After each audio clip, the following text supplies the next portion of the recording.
Welcome to the Online Business Launchpad podcast. Once again, I'm your host, Trudy Rankin. And today I have Franciska Sore with me, all the way from Croatia, but you'd never know it from her accent, just to share with us the journey she's been on as she started to grow her business and how she's gotten to where she's gotten with what she does. Now, what Franciska does is something that I think is a dream for a lot of people who run podcasts, or they have a lot of content, they're massive content creators, and they tend to do it all themselves. And Franciska helps people actually take all of that hassle and pain away and actually helps people with repurposing their content. So Franciska, thank you so much for actually being on the podcast, and just welcome to the show. Thank you so much for having me. I'm really thrilled to be here with you today and your audience, Trudy. Okay. Well, it's great to have you here. So, Franciska, could you just share with our listeners how you got to where you are now, where you're living, what you did in your life that sort of set you up for being and doing the things that you're doing now? Okay. Well, I'm a Canadian who moved to Croatia about 23 years ago. I've been going back and forth as a kid and so on. And I've been working in the legal industry. So for the city of Toronto, I've always liked the law. And I came here and it was a totally different world.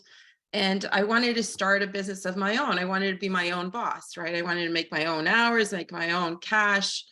And that's when I stumbled into the online world of working. And I started off as a VA and I did a lot of admin work. But then I slowly got into the content creation part and it just started going more and more. And I loved the creativity of it. And I loved just really taking the message of the business owner and just spreading it across social media, because social media was starting to roll out more and more. So basically, that's how I got into content creation. I like to call it content creation more than content repurposing, because content repurposing is like the tool of spreading the message across. Really create more content to help small business owners spread their message out there into the world, because I always like to remind them, it's why did you start the business that you started? Tap into that passion of those very first months or years and just spread that message into your podcast. And then we'll just easily snippet that podcast up into more content for what your audience really consumes out there and where they consume it. Yeah, so I'm curious, just in terms of that decision to move to Croatia and set up your own business there, did you do that because you were wanting just to live in the country, or were you wanting to do it as part of that whole digital nomad lifestyle where you get to travel? I actually didn't start working online when I moved here. So I worked for the district attorney's office here as well. I worked in the land registry office. So I was like in the legal field here as well, but it was a totally different concept than it is in Canada. The laws are very different. The mentality is very different. Everything was so drastically different that I had a hard time adjusting. And probably about 15 years after working for others, I decided I have to do something on my own because I just wasn't happy. I wasn't happy working for others, and I just couldn't click into the system. And I live on an island, so it's beautiful here. I missed Toronto. That's where I'm from originally, the hustle and the bustle. And then all of a sudden I'm plopped onto a small island, right? So it was quite a transition. But I was a single mom at that time. I had 2 boys, so it seemed okay. Like I went back and forth to Toronto to get my dose of YTO out there, the city life. And then I don't know, it just evolved from there. And the years kind of sort of went step by step. And then I just sort of really, really dove into specializing into content creation. And I love it. I love the creativity. I just love getting the voice out there in a different sort of form. And I guess the greatest challenge is staying on top of all the different trends, because everything is moving so quickly. So in order to be able to help other people be informed of that and help them get that content out in a good fashion is what I really like to do. It keeps me on top of the ball of everything that's going on.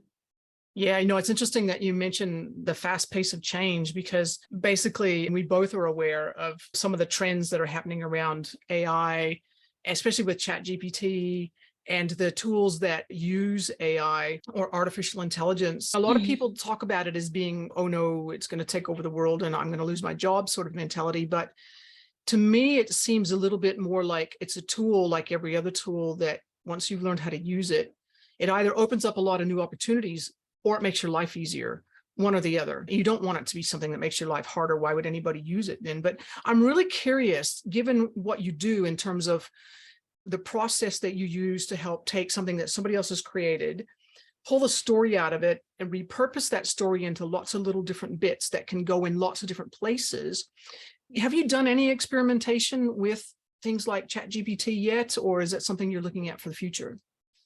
I have for myself, actually, and I'm glad you brought this up because we can't run away from AI. AI is here, and we're seeing it developing in pictures as well. You can create like AI photo, no problem. I dislike them. I don't like the, I don't know, the AI touch. Like, I'm all for the ChatGPT. It makes my life easier for when I'm creating content.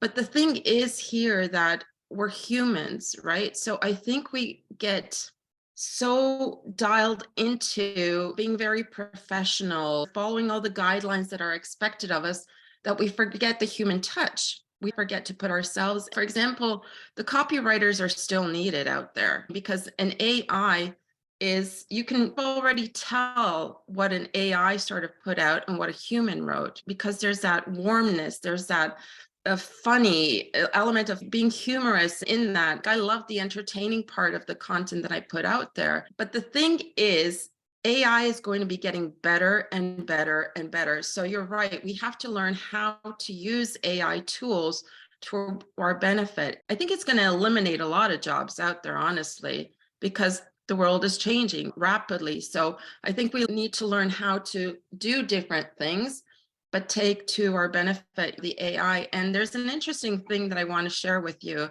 Actually, I was going to do a post on this down the line. ChatGPT is coming out with a digital watermark. See, that's what I mean. AI is getting smarter and smarter. Now they're going to recognize what text is being put out there by an AI. They're going to recognize content that was made by a human, and they're going to recognize content that was made with an AI plus a human, right? And I don't know what they're going to do. I don't know if it's going to affect the algorithm or something, but if they're doing this, that means they got a goal down the line why they need to detect this. I think maybe 40 or 50 years down the line, you won't know what an AI is, what a human is thing. And that's scary to me, but I hope it's not misused and abused. Yeah, I think that's really fascinating. I hadn't actually heard that at this point about a watermark, but it's the typical story, isn't it? There's always going to be some people who create wonderful new opportunities with this new tool. There's always going to be some people who are going to abuse it, and there's some people who are going to do terrible things with it. And there's a lot of work being done at the moment on what does it mean to have ethical use? What does it mean to protect people's copyright and IP and things like that? And so those discussions are going to be ongoing. But I've already started to see talk about tools that have come up that can tell you if something's been created by an AI, because we don't want deep fakes, all those sorts of things. But it is really interesting. So coming back to using it for potentially for good things, how have you found using it in your, you said you used it for yourself. What kinds of things have you discovered about it that have made it useful for you personally? It's easy to generate ideas, but it's not the only thing that we can focus on. Like when you're creating content, people have to do a lot of research, and there's different places that they can do the research. You can do the research on TikTok, you can ask your audience, you can do surveys and so on. But it's a fun way to maybe get a structure, what you can talk about, or just have fun out there and test it and see what ChatGPT comes up with. But the thing is, sometimes it creates even more work. So for example, if I go on TikTok and I research what's out there, for example, on, I don't know, starting a business, right? And TikTok will show me exactly what is being consumed. So I can either put that in GPT and they can help me come up with a few more things, but I have to review that content, put in some of my stuff, because we can't only rely on the output that's being given to us. We always have to double check it. So there's still work involved if people are using ChatGPT. Put a sentence in, get the content out, and you're good to go. Slap it on, because then and I think a lot of people might do that because we're lazy by nature, right? We want to always take the easy way out. And if this starts happening, people are going to be vomiting content even more.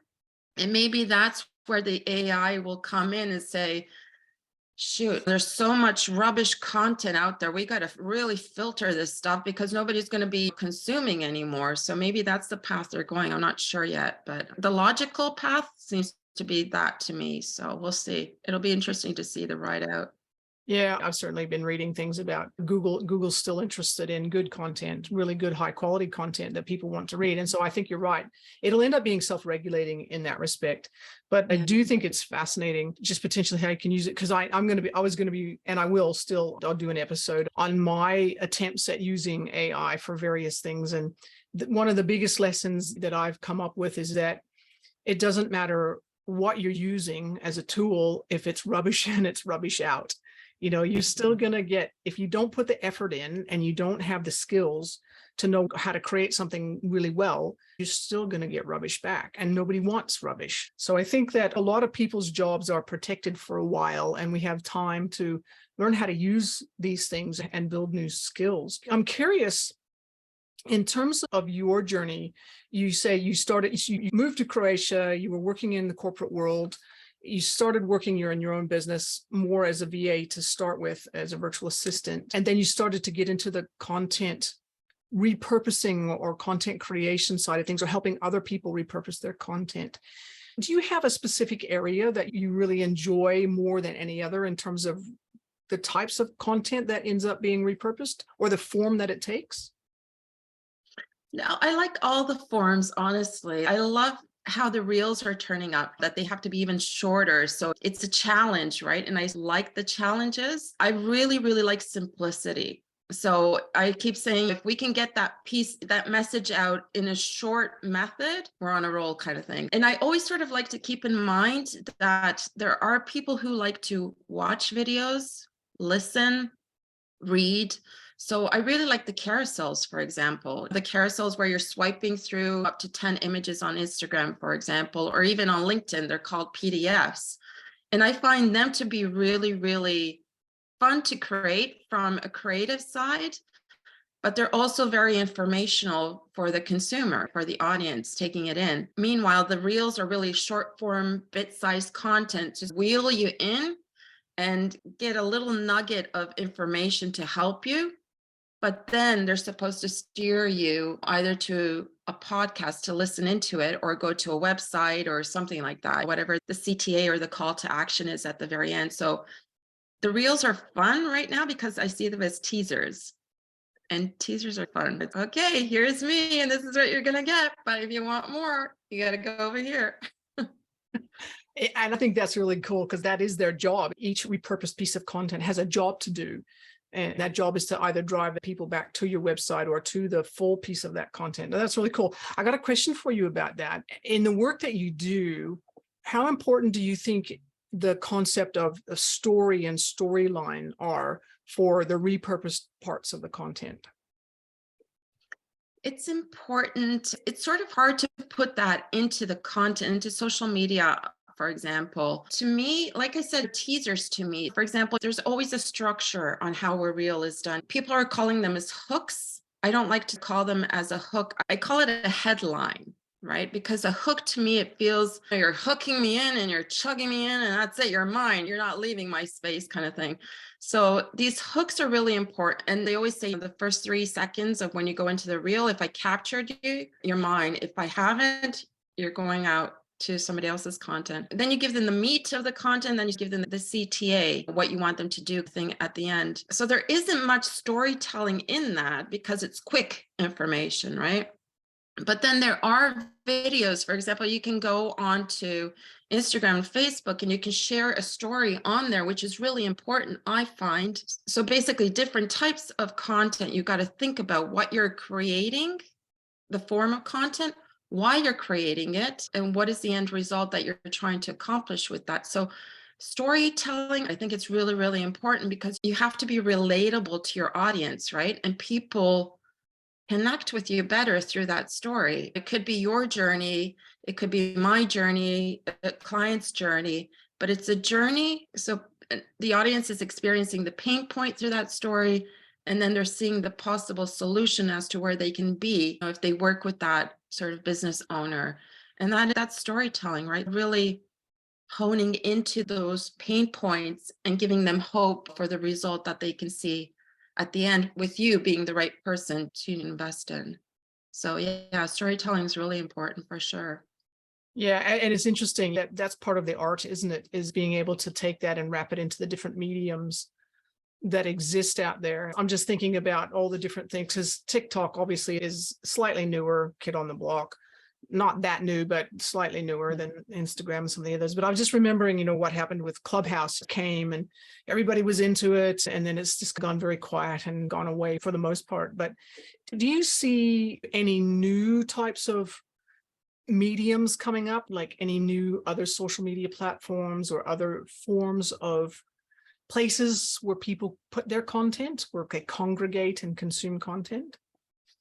That's a great question. I remember a while back, I was researching a few platforms and stuff, and there's a lot of from the East platforms that have come up. So I think it's more, I won't say it's a political matter, but it seems like it's a global geographical matter. It's like, what country is going to come up with the next platform that's going to wheel the world in, kind of thing? Because that's what TikTok really did. Even though the West was trying to crush it down, but they didn't succeed, whatever. I think more platforms will come out. It's interesting that you said what you said about Clubhouse, because Clubhouse came into the world when we were in COVID, and it seemed like it was a comfortable place to connect. You couldn't see me, you couldn't see the background, you couldn't see the kids jumping on the couch, but I can connect with you, I can hear you. So it still felt human and close. Like I was on Clubhouse too, but it takes up a lot of time. Like you can't be out there for minutes. So you have to invest,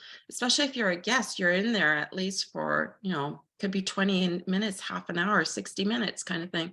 But you can still repurpose that content, for example. I know a lot of people are still on Clubhouse. So even though I can hear you, you could have a camera filming you, because wherever you go, I mean, like if you're walking on the beach, there could be content out there. Something might come into your mind and you say, I got to talk about this right now, kind of thing.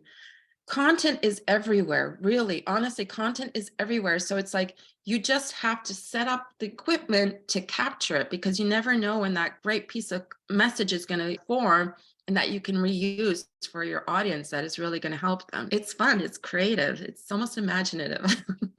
It is very creative. I have to confess that when it comes to being willing to carry around equipment and pull something out and start to record things, that's not me, but I do carry around my phone.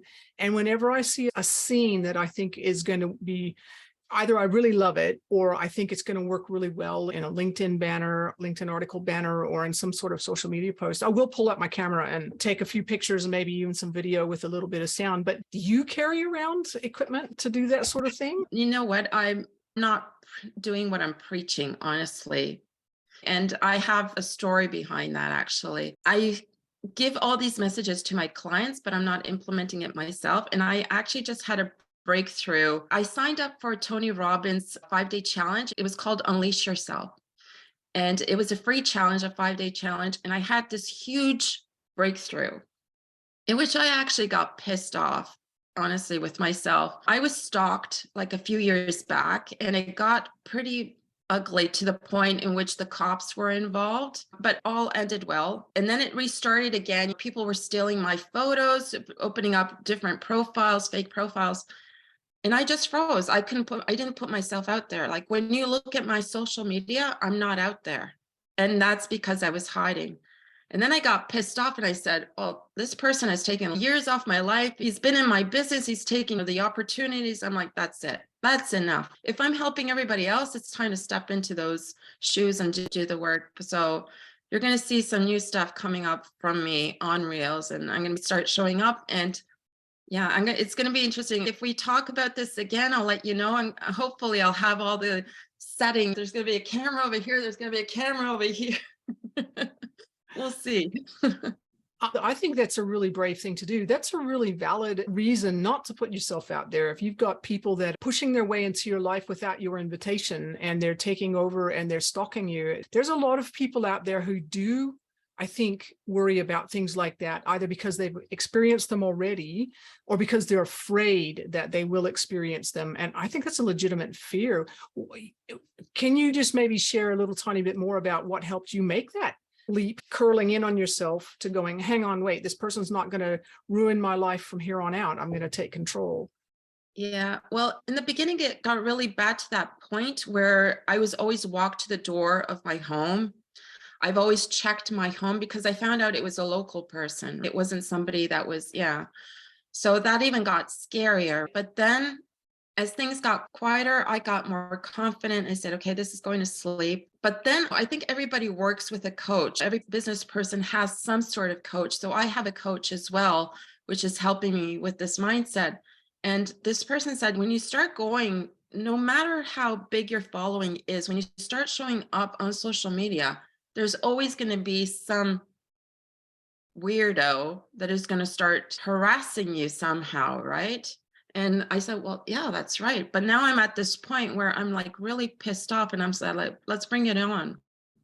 Like, you do not have the right to do this. Like, you do not have the right to stir up these feelings. And I've always told my kids, fear is a great stop.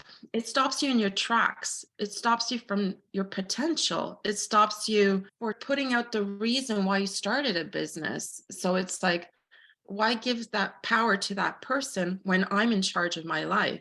And don't think that it'll go down a wrong path. It might go the other way around. So it's just be confident, have your own identity, integrity, do things in integrity, and it should be fine. And just slap those people down if they start doing shit. Yeah. And it's about taking back control of what's happening in your life. Is there anything that you can or have done to try and just limit the online ability of that person to push their way into your business, or anybody? Because I've been hacked before. I've had family members who have had their Facebook accounts taken over, all kinds of nasty stuff. So it's not just stalkers that do that. There's just nasty people out there. But what kinds of things have or can you do to actually limit the potential for that happening? Well, for example, if you're going on Instagram, there's like a two-step authentication kind of process. So you have to make sure that sort of helps with the hacking. I worked with a client who actually got his account duplicated. So I think a wise thing to do is to always, like 2 or 3 months, Google your name or go into an account and see if anybody is mimicking you, because what people are doing are, for example, if your account is called Trudy Rankin, there could be a fake profile that says Trudy Rankin 1 or sort of an underline, and they can take all your content from Instagram and just upload it to their profile. But you can tell that it's a bot because of the interaction, the following and stuff like that. They won't have too much people following them. They'll have people that they're following. So basically in that instance, to cut the story short, is I reported it to Instagram, and then Instagram just took it down. And we actually did content in our stories. We said, if this person contacts you, we just really plastered it on my client's social media. I said, this is not me. And people were really nice and saying, in DM, this person contacted me. And so we would say, please block them. And it's like a team effort kind of thing if stuff like that does happen. And there's a solution, which is a great side of the story too. There's always a solution. Yeah. But it's an upsetting and frustrating and scary thing to have happen because it soaks up a lot of your time, your mental energy. And it's not a nice thing to have happen. So I'm glad that you were able to resolve it in a way that meant you were able to be open about what was happening, but still shut it down. Yeah, thank you. I think the important thing is that I won't say it's a natural thing, but it's very common that people are getting attacked this way. And I think we don't need to take it personally. We have to be very cautious of it, but keep doing our stuff and just protect ourselves in that way. I really despise when other people are stealing other people's energy. and efforts. So piggybacking on other people's efforts and energy. So it's the Yeah. rebel comes out and you have to fight it. Yeah. It's interesting, isn't it? It's the 21st century equivalent of somebody stealing your food. Back when the difference between life and death, they come and steal your energy and your time and all the work that you put into something. Anyway, that's very, very, very interesting. So if you cast your mind back over the journey that you've been on from the time that you started your own business until now, what would you say has been the biggest challenge for you personally in taking your business and building it up into something that's the size and shape, that's going towards the size and shape that you want? It's probably wearing all the hats in your business. Honestly, I think when we all start a business, we have a bit of a roadmap, right? We take one person and then we listen to that person, and then that person starts saying, you do this. And when you do that, it results, but then the shiny object syndrome start flying in, right? And they say, you got to do this, you got to do that for these results. And then I think that's where we maybe slide off path. And I think the most dangerous thing is where we lose touch with ourselves, right? What our mission is, why we started the business. And so basically, I think working with a business coach in the beginning to me is really, really important. Having a roadmap as to knowing your why, for example, is really, really important. And then from there, developing, knowing what path you really want to take it down and really sticking to it. And it's a matter of improvement down the line. But if the core is there, like your main why you started a business, it should be fun and not a headache to run a business. But then as you start growing, you have more and more responsibilities, then it's time to take in a team for whatever the tasks are that you want to outsource to people. Yeah, I'm smiling a little bit because I happen to know for a fact that just that whole post-production process for, especially for podcasts, or it could be for video as well, is one of the things that a lot of people really want somebody else just to take and do. So I think you're doing a great service there. I'm curious for you though, what is the one thing that you hate doing the most when it comes to your many hats? And what's the one thing that you like doing the most? I hated doing hashtags, and I'm so glad that Instagram is getting rid of them. I hated doing researching those hashtags. I thought they were so friggin' useless. And now it seems as if they're not really paying too much attention to it anymore. I would say that was my worst part of the job that I really disliked. My favorite piece of the job is, I don't know, it's really nailing into the voice of my business owner, really honing into their brand and seeing what I can come up with. For example, I don't like to follow the sheep out there. So everybody, I do have clients that come in and say, I want captions like Alex Hermosi. And I'm like, okay, I understand because you think they work, but we can do something different and similar. It doesn't really have to be. And it's like, I sort of like to bring in a new, I call it like a content DNA. I want to know who Trudy is, and I want to put your DNA, your kind of character in your content, because it's coming from you, right? It's your content. So it has to really, really reflect you. So I really like doing that part of finding that creative kind of juicy flow to the content. Yeah, and that's really important too, because if the human side of the person whose content it's supposed to be isn't coming through, well, you might as well just be using ChatGPT or something that's just AI generated. You need that human feel and that human touch. Yeah. But it's not only that, it's the visual side. Like, I think people are getting sick of the Alex Hermosi captions because all the content seems to be the same out there. And when you start seeing similarities, or that everything is duplicated, I think we start to tune out focus wise too. I've noticed that on myself, for example, which I find things boring and I don't listen in very much. Like, I'm starting to scan content out there because everything is looking the same. Yeah. That's not what we want to do. Yeah, no, absolutely agree. And that is a bit of a risk. And besides, if you want to stand out, you can't copy everybody else. It just doesn't work like that.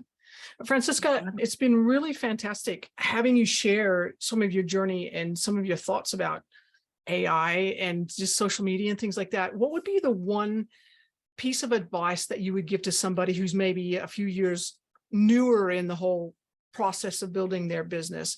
What would be your one big piece of advice that you've learned the hard way over the years?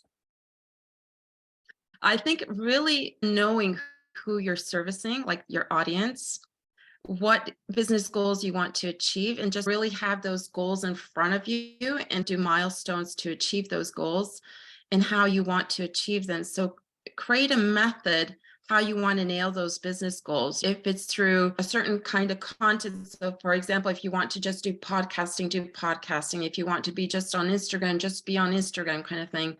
And then start small and then start building up from there as time evolves and as your business grows, and really outsource stuff that you don't want to do. For example, if you don't like doing calendar management, you've got too many outsource stuff like that, because I've learned tasks that are not bringing money into your business are a waste of time, and you can really outsource those tasks easily. So really focus on tasks that are going to bring the cash into your business and that are going to help you scale and grow your business.